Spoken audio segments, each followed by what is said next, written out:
법인 분리에 반발한 한국 GM 노조의 파업에 제동이 걸렸습니다. 한국 GM 노조는 오는 26일 간부 파업을 진행할 예정입니다. 경영난에 처한 자동차 부품업계가 정부에 3조 원 규모의 긴급 자금 지원을 요청했습니다. 정부는 조만간 금융 지원을 포함해 자동차 부품업계를 도울 방안을 내놓을 계획입니다. 지난달 생산자 물가지수가 5년 1개월 만에 최고로 치솟았습니다. 국제유가 급등세에 농수산물 가격이 크게 올랐습니다. 우리나라 국민의 52만 명이 불법 사금융을 이용하고 있는 것으로 나타났습니다. 불법 사금융 대출액은 6조 8천억, 금리 수준은 최고 120%에 달했습니다. 이상희 씨가 주요 뉴스입니다. 한국 GM 사태가 정상화 수순 6개월 만에 다시 장기화 조짐을 보이고 있습니다. 한국 GM 노조는 사측의 법인 분리 결정에 맞서 이번 주 간부 파업을 포함한 투쟁을 예고했는데요. 자세한 소식 취재기자 연결해 들어보겠습니다. 안지혜 기자. 네, 안지혜입니다. 네, 한국 GM 노조가 간부 파업에 들어간다고요? 네, 그렇습니다. 전국 금속노동조합 한국 GM 지부는 오는 26일 하루 동안 간부 파업을 진행한다고 밝혔습니다. 간부 파업에는 상무 집행위원과 대의원 등 240여 명이 참여할 예정입니다. 또 오늘부터 카오카잼 사장의 퇴진 운동을, 내일부터 사흘 동안은 청와대 앞에서 릴레이로 노숙투쟁을 진행하기로 했습니다. 노조는 어제 오후 늦게 중앙대책위원회에서 이러한 내용을 포함한 투쟁 방향을 결정했는데요. 관련해서 노조 관계자의 이야기 직접 들어보시겠습니다. 합법, 불법은 따지지 않겠습니다. 저희들이 요구하는 것은 시설법인을 분리에 대한 부분을 반대하기 때문에 그것의 합법이다, 불법이다 따지지 않고 진행해 나갈 것이고요. 이후에는 계속적으로 회사가 시설법인을 주장한다라면 저희들은 이후에는 총파업도 불법이든 합법이든 진행해 나갈 계획입니다. 네, 여권에서는 한국 GM의 책임론이 나왔다고요? 네, 그렇습니다. 김태년 더불어민주당 정책위의장은 오늘 오전 국회에서 열린 원내대책회의에서 먹튀 논란의 사실 여부와는 무관하게 이번 논란이 발생한 데는 한국 GM의 책임이 크다고 지적했습니다. 김 위원장은 그러면서 한국 GM의 경쟁력 강화를 위해서는 회사의 신뢰 회복이 우선이라고 강조했습니다. 한국 GM 사태가 GM과 사는 사측과 노측 문제에서 이제 정치권으로 확산되는 양상입니다. SBS CNBC 안지혜입니다. 이처럼 국내 완성차 업계의 어려움이 지속되면서 파장이 부품업계로 확산되고 있습니다. 벼랑 끝에 몰린 부품업체들은 정부의 긴급 자금 지원을 요청했습니다. 취재기자 연결합니다. 이대종 기자. 네, 이대종입니다. 자동차 부품업계가 정부에 손을 내밀었군요. 그렇습니다. 한국자동차 산업협동조합은 최근 산업통상자원부에 약 3조 1천억 원 규모의 자금이 필요하다는 의견을 전달했습니다. 1차 협력사들을 중심으로 자금 수요를 조사한 결과를 전달한 것인데요.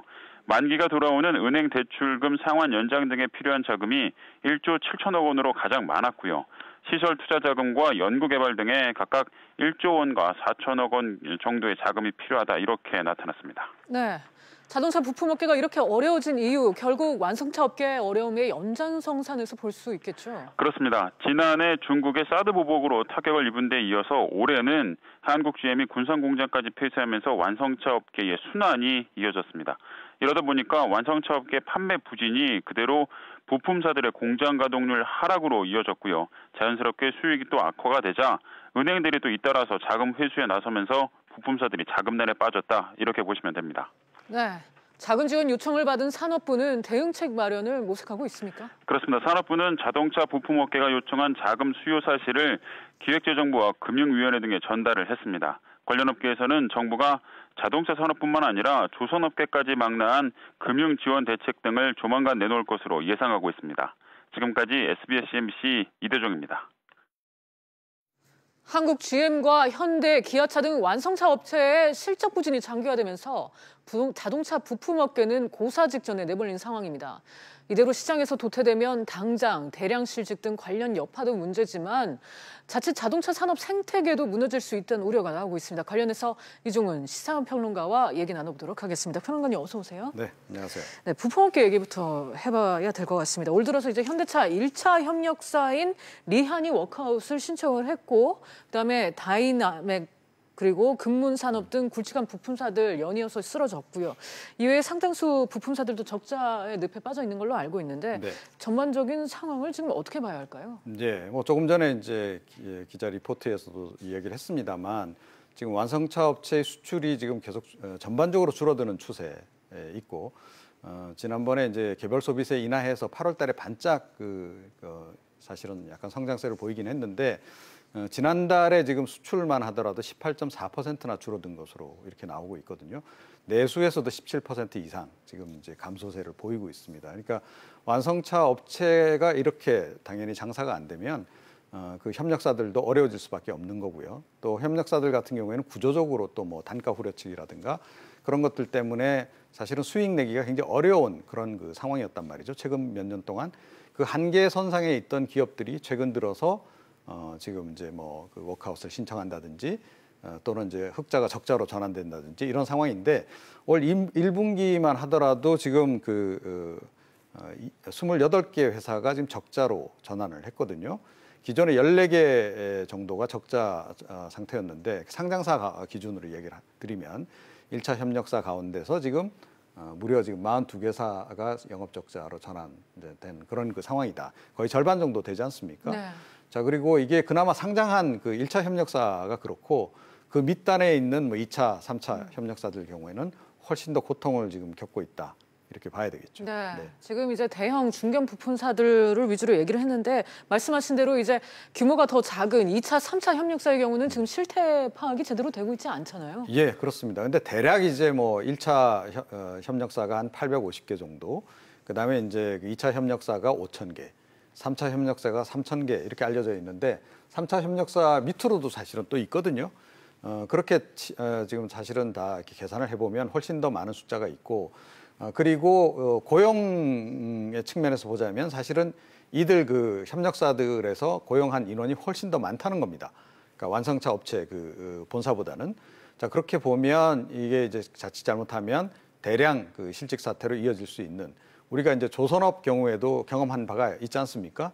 그 경우처럼 이제 이 자동차 업계에도 그런 고용 한파가 불어닥칠 가능성이 지금 굉장히 지금 위기가 고조되고 있는 국면이다. 이렇게 생각을 합니다. 네, 자동차 부품업계의 자금난이 지금 장기화한다. 지금 이런 상황으로 가면은 실제 연쇄 도산도 이뤄질 수가 있고요. 여기에 수십만 개의 일자리도 사라질 수가 있습니다. 네, 그렇습니다. 여러 가지 경제적 타깃들을 고민해볼 시점인데 어떨까요? 네, 그러니까 어느 정도는 각오를 해야 할 지금 시점이 아닌가 이렇게 생각을 합니다. 그러니까 완성차 업체들의 수출 또는 뭐 내수가 갑자기 지금 뭐 회복될 가능성은 이제 희박하다는 거죠. 네. 개별 소비세를 인하했음에도 불구하고 이런 정도의 성적이라면 앞으로 뭐 개별 소비세 뭐 추가로 지금 뭐 연장을 한다든지 이런 조치들을 통해서 내수는 어느 정도는 그래도 유지를 할 수 있을 것이다. 그런데 수출에서 감소세를 보이는 것까지는 단박에 만회가 안 된다는 거죠. 게다가 지금 이제 미국 쪽에서는 뭐 이번에 이제 그 한미 FTA를 개정 협상을 이제 성공적으로 마무리를 해서 그나마 좀 방어했다고는 하지만 여전히 지금 이제 이 고관세 부과 가능성은 남아 있거든요. 고관세 부과가 만약 현실화되는 상황까지 온다 그러면 엎친 데 덮친 격이 되는 겁니다. 자, 그렇고 내수 시장 같은 경우에도 개별 소비세 인하로 한시적인 효과 또는 부분적인 효과는 있으나 전반적으로 지금 이제 이 국민들 소득이 줄어드는 실질 소득이 줄어드는 상황에서 과연 신차를 구입할 분들이 얼마나 많겠느냐는 거죠. 그것도 당장에 지금 이제 그렇게 가능성이 높지 않다고 본다면 지금 어느 정도는 각오를 해야 되는데 과연 어느 정도까지 지금 이제 줄도산이 이어질지 그걸 최소화시키고 또는 연착륙시키는 게 정부가 지금 고민을 해야 될 대목이다 이렇게 생각합니다. 결국 지금 전체적으로 어려운 상황이라서 뭐 앞서 저희 기자 보도도 있었습니다만은 자동차 부품업계가 3조 원대의 금융 지원을 지금 요청한 상황인데 금융적 어려움이나 영업에 대한 부분, 이 정부의 도움이 필요하다는 얘기인데 지금 어느 정도로 정말 심각하다고 봐야 할까요? 그러니까 지금 이제 당장 이번에 이제 그 요청한 것은 단기 자금을 요청한 거죠. 당장 시급한 것. 네. 그러니까 기존에 이제 대출 받은 것 중에서 이제 상환이 돌아오는 것. 그 부분이 가장 많긴 합니다. 뭐 1조 7천억 정도 뭐 이렇게 얘기가 나오던데 그런데 이제 이것만이 전부는 아니다라는 거죠. 네.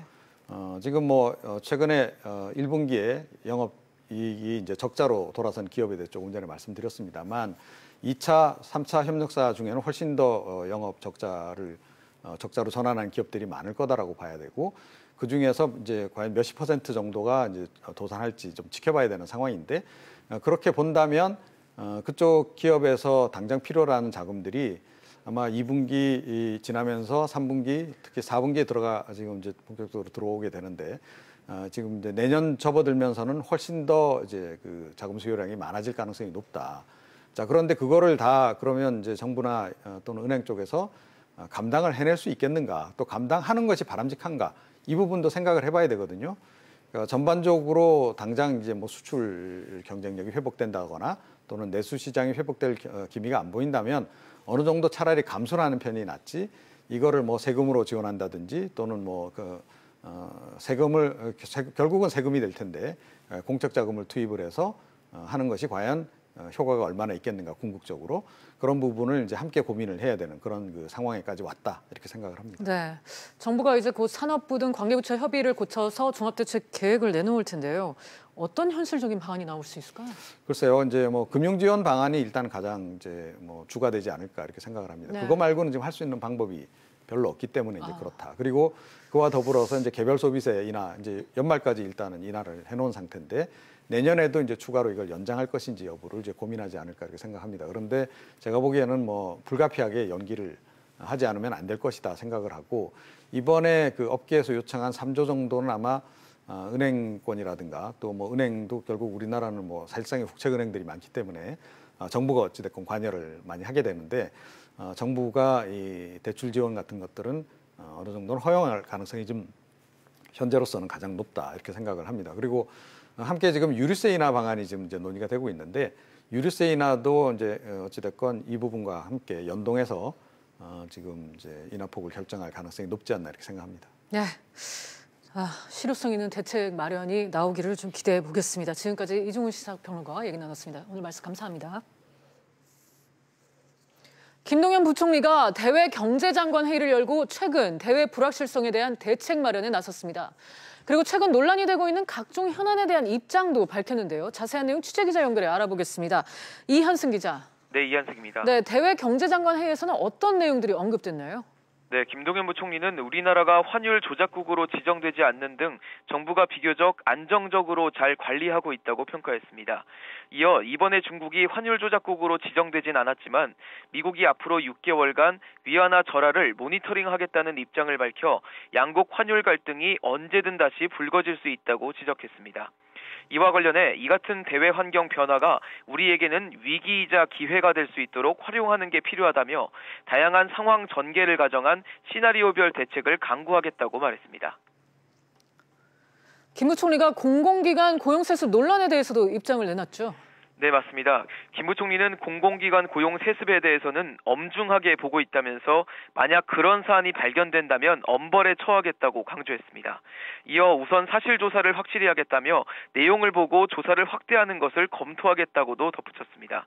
그리고 한국GM 연구개발법인 분리 과정에서 벌어진 먹튀 논란에 대해서도 언급했는데요.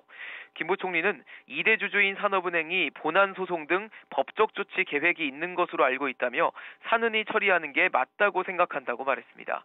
그러면서 정부가 전면에 나선다든지 입장을 밝히는 것은 적절치 않다고 덧붙였습니다. 아울러 최근 주세법을 현재 종가세에서 종량세로 개편하는 것과 관련해서는 대중주라고 할 수 있는 소주와 맥주 가격이 오르지 않는 것이 이 정책에 있어 최우선순위라며 가격 인상 가능성에 선을 그었습니다. 지금까지 SBS CNBC 이한승입니다. 어제 열린 한국은행 국정감사에선 이주열 한은 총재가 다음 달 기준금리 인상을 강력하게 시사했습니다. 취재기자 연결하겠습니다. 김한진 기자. 네, 김한진입니다. 네, 이 총재가 좀 더 확실한 금리 인상 시그널을 보냈군요. 네, 이주열 총재는 다음 달 금리 인상 가능성을 최근 어느 때보다 뚜렷하게 보여줬습니다.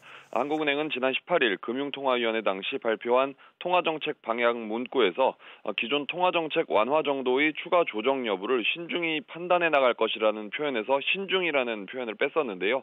이에 대해서 어제 국감에서 김광림 한국당 의원이 이유를 물었습니다. 그러자 이 총재는 실물 경기가 크게 틀어지지 않는다면 11월 금통위에서 금리 인상 여부를 전향적으로 검토하겠다는 뜻이라며 인지하면서 커지는 금융 안정 위험성에 경계심을 갖고 통화 정책을 운용할 시점이 왔다고 밝혔습니다.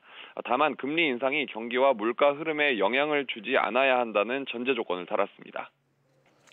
네, 국감장에서는 한은이 금리 인상 타이밍을 놓쳤다는 실기론도 여전했죠. 네, 윤영석 한국당 의원은 미국이 내년에 계속 금리를 올리면 내외 금리 차가 더 벌어질 텐데 국내 경제는 더 악화되면서 한은이 진퇴양난에 빠져 금리 인상 실기론이 나오고 있다고 지적을 했습니다. 이에 이 총재는 상반기에 금리를 유지한 것은 우리 경제의 리스크 요인에 따라서 상황을 좀 더 지켜보자는 판단 때문이었다고 답했습니다. 네, 한은이 기준금리를 올리면 시중금리도 뒤따라 오르기 마련이잖아요. 네, 이 총재의 금리 인상 시사 발언이 전해지면서 일단 채권과 외환 시장이 바로 반응을 했는데요. 3년 만기와 5년 만기 국고채 금리는 각각 2.01bp와 2.1bp씩 상승한 2.009%와 2.163%로 거래를 마감했습니다. 그리고 환율은 달러당 3원 70전 오른 1128원 40전에 장을 마쳤습니다. 한국은행에 따르면 금리가 1%포인트 오를 경우 고위험 가구가 4만 2천 명 늘어 총 39만 명에 달하게 된다고 밝혔습니다. 고위험 가구는 빚을 갚는데 소득의 40%를 넘게 쓰고 자산을 다 팔아도 대출에서 벗어나지 못하는 가구를 가리키는데요. 한은의 금리 인상 가능성이 커지는 가운데 고위험 가구 증가세는 대출 부실 위험을 더 키울 것이라는 지적입니다. 지금까지 SBS CNBC 김한진입니다. 농산물 가격 상승세와 국제유가 오름세가 지속되면서 지난달 생산자 물가가 큰 폭으로 뛰었습니다. 자세한 내용 취재기자 연결해 알아보겠습니다. 장가희 기자. 네, 장가희입니다. 네, 9월 생산자 물가가 많이 올랐다고요? 네, 그렇습니다. 한국은행이 오늘 발표한 2018년 9월 생산자 물가지수에 따르면 지난달 생산자 물가지수는 105.78로 지난 2013년 8월 105.81을 기록한 후 5년 1개월 만에 가장 높았습니다. 지난 9월 생산자 물가가 들썩인 건 지난 여름 폭염, 태풍으로 작황이 부진해지며 농산물 가격이 올랐기 때문인데요. 농림수산품 지수는 136.57로 지난 8월보다 1.5% 올랐습니다. 지수 자체로는 역대 최고 수준입니다. 자세히 살펴보면 지난 8월 대비 농산물은 토마토가 96.7%, 피망이 92.6% 올라 한 달 전보다 물가가 2배 뛰었고 상추 76%, 건고추는 14.9% 상승했습니다. 축산물은 돼지고기가 5.2%, 달걀이 17.9% 올라 8월보다 1.2% 상승한 것으로 나타났습니다. 네, 국제유가가 많이 오르면서 공산품 가격도 뛰었죠. 네, 공산품은 석탄 및 석유 제품 위주로 오르면서 0.3% 상승했는데요. 이 중 경유가 6.6%, 나프타 5.5%, 휘발유 5.7%, 그리고 등유가 5.5% 올랐습니다. 전력, 가스 및 수도는 한 달 전보다 1.5% 물가가 뛰었는데요. 7, 8월에 한시적으로 적용됐던 전기료 누진세 인하가 다시 원상 복귀했기 때문입니다. 여름 성수기가 끝나면서 호텔이 마이너스 10%, 휴양 콘도가 마이너스 22.9%, 자동차 임대가 마이너스 9.1%로 서비스 물가는 하락 흐름을 보였습니다. 생산자 물가는 국내 생산자가 시장에 공급하는 상품과 서비스의 가격 변동을 나타내는 지수인데요. 통상 1, 2개월 정도 시차를 두고 소비자 물가에 반영됩니다. 지금까지 SBS CNBC 장가입니다. BMW가 화재 가능성이 있는 52개 차종 6만 5천여 대를 추가로 리콜합니다. 지난 7월 리콜 때에는 대상에서 빠졌던 미니 쿠퍼도 포함이 되는데요. 자세한 내용 취재기자 연결해 알아보겠습니다. 오수영 기자. 네, 오수영입니다. 네, 어떤 차종들이 추가로 리콜됩니까? 네, 이번에 리콜되는 차종은 2011년 5월부터 지난해 5월까지 생산된 52개 모델인데요. 미니 쿠퍼 D와 컨트리맨 등 BMW 미니 라인의 디젤 차량 2만 4천 대와 118D 7천여 대 등 모두 6만 5,700여 대입니다. 오늘 리콜 발표에 앞서 민관합동조사단은 지난달 118D 등 리콜 대상이 아닌 차량들에서 배기가스 재순환 장치 EGR의 쿨러 내부에서 침전물을 확인하고 흡기 다기관에 구멍이 뚫리는 현상을 발견해 추가 리콜을 예고한 바 있습니다. 이에 대해 BMW 측은 이번 조치가 화재 예방을 위해 선제적으로 진행하는 것이라고 밝혔습니다. BMW는 내일부터 대상 차량 고객들에게 통지문을 보내는 것을 시작으로 다음 달 26일부터 부품 교체를 진행할 예정입니다. 네, 6만 대가 넘는 차량이 왜 지난 리콜 때는 포함되지 않았던 거죠? 네, 이번에 추가된 차량들은 앞서 1차 리콜 차종에 비해 화재 연관성이 낮다고 자체 판단해서 제외했었다는 게 BMW 측의 설명입니다. 특히 이번 추가 리콜에는 문제점을 개선한 신형 EGR 장착 차량 중에서 BMW 측이 말하는 공정 최적화 이전에 출시된 28,000여 대도 포함됐습니다. 국토부는 이 공정 최적화 작업의 정확한 의미와 그 이전 출시 차량들의 화재 위험성을 조사할 방침입니다. 한편 앞서 8월부터 리콜된 10만 6천여 대는 현재까지 절반이 조금 넘는 6만 대가 리콜 작업을 완료한 것으로 집계됐습니다. 지금까지 SBS CNBC 오수연입니다. 금융당국이 최근 국민 5천 명을 대상으로 불법 사금융, 그러니까 미등록 대부업체나 사채 시장에 대한 실태조사를 벌였는데 그 결과가 오늘 나왔습니다. 불법 사금융을 이용하는 사람은 52만 명에 달하고 이들이 빌린 대출금만 7조 원에 육박했습니다. 보도국 연결해 들어보겠습니다. 임종윤 기자. 네, 불법 사금융에서 돈을 빌리는 사람이 52만 명에 달한다고요? 작년 말 기준으로 전 국민의 1.3%인 52만 명이 모두 6조 8천억 원의 돈을 불법 사금융 시장에서 빌린 것으로 추정됐습니다. 불법 사금융이나 또 등록된 대부업체를 동시에 이용하는 사람도 5만 명에 가까웠습니다. 네, 대출금리는 얼마나 받고 있던가요? 예, 지난해 법정 최고금리 27.9%인데요. 불법 사금융업체들이 적용한 금리는 10%에서 많게는 120%였습니다. 이 가운데 66%를 넘는 초고금리를 이용하는 사람도 약 1만 명에 달했습니다. 네, 주로 어떤 사람들이 이용하고 있습니까? 보통 불법 사금융이라면 급전이 필요한 저소득층이 주로 이용한다고 생각하기 쉬운데요. 실제로는 그렇지 않았습니다. 월 소득 200만 원 이상 버는 사람들이 전체의 10명 중 8명에 달했고 500만 원 이상 버는 사람들도 23%였습니다. 연령대는 40에서 60대가 10명 중 8명으로 대부분이었고 자금 용도는 사업자금, 생활자금, 다른 대출금 상환 등의 순이었습니다. 지금까지 보도국에서 전해드렸습니다. 공매도 세력에게 주식을 대여했다는 비판을 받는 국민연금이 주식 대여를 중단했습니다. 김성주 국민연금공단 이사장은 국정감사에서 국내 주식 신규 대여를 어제부터 중지했다고 밝히고 공매도에 미치는 영향을 분석한 후 대여 재개 여부를 결정하겠다고 덧붙였습니다. CJ그룹이 77명을 승진시키고 48명을 보직 이동하는 대규모 임원 인사를 단행했습니다. CJ 주식회사 공동대표이사의 박근희 CJ 대한투무 부회장이 CJ CGV 신인 대표에는 최병환 CJ 4D 플렉스 대표가 내정됐습니다. 관심을 모았던 이재현 회장의 장남 이선호 부장은 이번 임원 승진자 명단에서 빠졌습니다.